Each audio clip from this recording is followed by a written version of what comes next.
para que se rompesse o dia. Amém? Pode tomar assento. Eu quero que você foca no versículo de número 29. E receosos de que fossem atraídos contra lugares rochosos, lançaram da polpa 4 âncoras e oravam para que se rompesse o dia. Nós vamos falar nesta noite do nosso irmão Paulo. Os irmãos conhecem a história de Paulo. Os irmãos sabem que Paulo foi um perseguidor dos cristãos. Paulo foi um homem a qual ele não poderia ver ou ouvir falar que tinha algum crente em algum lugar, que ele ia e fazia barbáries com aquele povo. A Bíblia diz, irmãos, que Paulo, quando ele chegava onde tinha um crente, ele não tinha pena, ele não tinha dó. Ele pegava pelos cabelos, arrastava pelo chão e esbofeteava. Mas a Bíblia também vai dizer que quando Paulo ele tem um encontro com Deus, amém, a vida dele é diferente. Aleluias. Quando ele tem um encontro com Deus, a vida dele é transformada. Amém. E eu quero que você entenda nesta noite, num culto de milagre, num culto de libertação, porque às vezes muitos pensam, mas eu já sirvo ao Deus vivo, eu adoro ao Senhor, eu prego a palavra do Senhor, eu falo do amor do Senhor, eu não preciso de libertação. Mas eu quero dizer para você nesta noite, querido, todos nós precisamos ser libertos. Todos nós precisamos do milagre de Deus sobre as nossas vidas. Aleluia. Então que nesta noite você possa entender o que Deus quer falar ao meu e ao teu coração. Amém. E eu tenho aqui 4 pontos essenciais para mim e para você, para nós entendermos o milagre de Deus na vida de Paulo e o milagre de Deus na minha e na tua vida. Aleluia. Eu coloquei aqui 4 âncoras para o milagre. E a primeira âncora que eu vi aqui neste texto é a obediência. E a segunda âncora é a promessa. E a terceira âncora é a fé. E a quarta âncora, para nós fecharmos, é a humilhação. Então você pode repetir comigo? A primeira âncora é a obediência. E a segunda âncora, a promessa. A terceira âncora, a fé. E para fechar, a humilhação. Quantos minutos, pastora? 2 horas?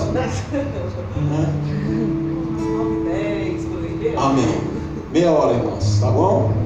Então me aguente aí, que o Espírito Santo de Deus vai falar conosco. Aleluias. Paulo, irmãos, este texto aqui ele vem relatar que Paulo estava preso. Paulo estava preso e muitos ali começaram a falar de Paulo. Começaram a caluniar Paulo. Então Paulo, irmãos, para ele se livrar daquele povo, daquela calúnia, Paulo ele diz que ele quer ser julgado por César em Roma.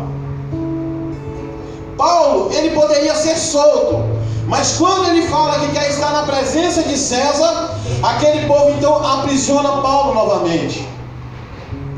Eu quero que você já entenda aqui na introdução que às vezes pessoas podem estar te caluniando, pode estar falando mal de você, pode estar dizendo que você é isso, que você é aquilo. Mas eu tenho uma palavra de Deus para você.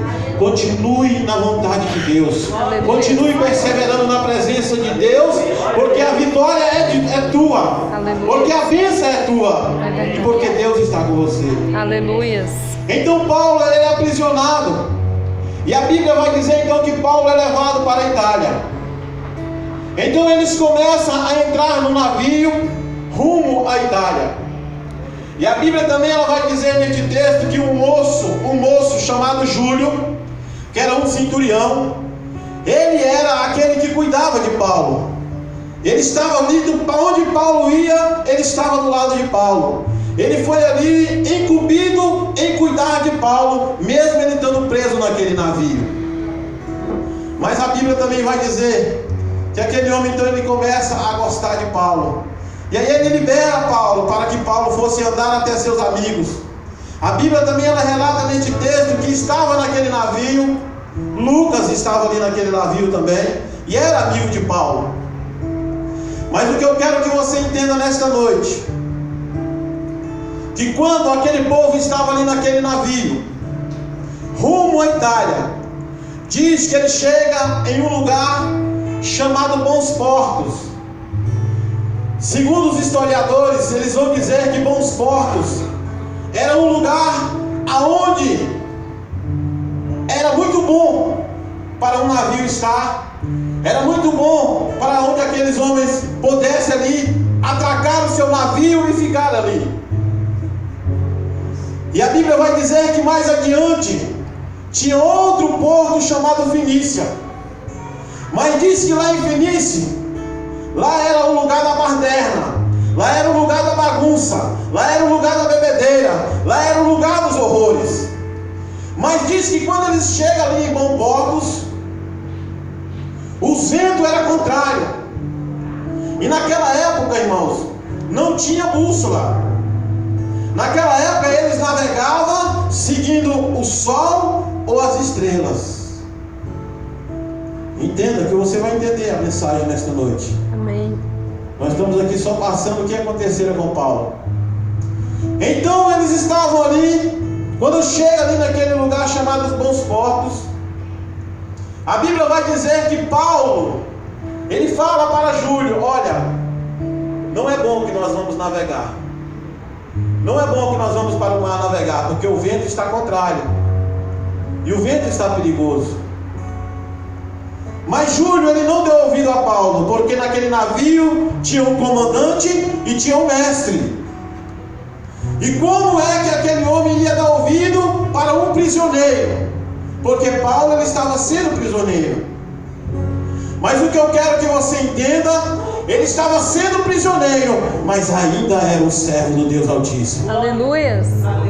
Irmãos, o que eu vejo de tão lindo neste texto, e eu sempre carrego isso comigo, não tem coisa melhor do que nós estarmos do lado de homens e de mulheres de Deus. Eita Deus. Aprenda isso nesta noite. Aleluia. Não tem coisa melhor do que nós estarmos do lado de homens e de mulheres de Deus. Aleluias. Porque quando nós estamos do lado de homens e de mulheres de Deus, às vezes a nossa fé pode estar lá embaixo, mas se você está daquele lado daquele homem, daquela mulher que está com a sua fé firmada na rocha, você vai se erguer e vai levantar. Aleluias. Então eles não deram ouvido a Paulo. Então eles falaram: nós vamos continuar nossa jornada. E entraram naquele navio. E aí é onde começa a nossa